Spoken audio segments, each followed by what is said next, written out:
کاکا مانده نباشی. اخ اولا سگ تو کشیش تو رو این سفید ما و تو اخ گفتی والا دیگه چیزشی من نمانده به خدا. چطور هستی دیگه؟ این چشمان میره سری چی خاطر شما میگیرید به ما چی فایدهش میرسون با تو ما صرف این ایروسو میکنم اول تا میگیرم میروسو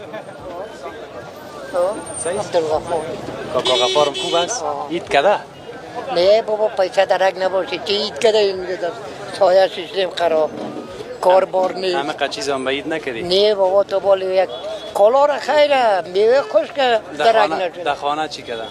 در خانه هیچ چیز خدا تو بالی همین باور بکو در خانه آه. اگر راست چه بگی ما در اید یک تصمیم گرفتیم چی پرت تده؟ گفتم میوه خوش خریده نمیشه 1000 یا 500 رپره تربوز میخرم خوب میکنی اونم رو در یک یخچال همسایه یک جای میمانیم که یخ کنه میمان که آمد از اونمو یک قابک میاریم میمانیم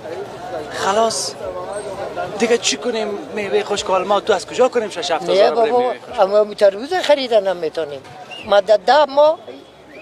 1 کیلو گوشت در دیگه بخور انداخته نمیتونم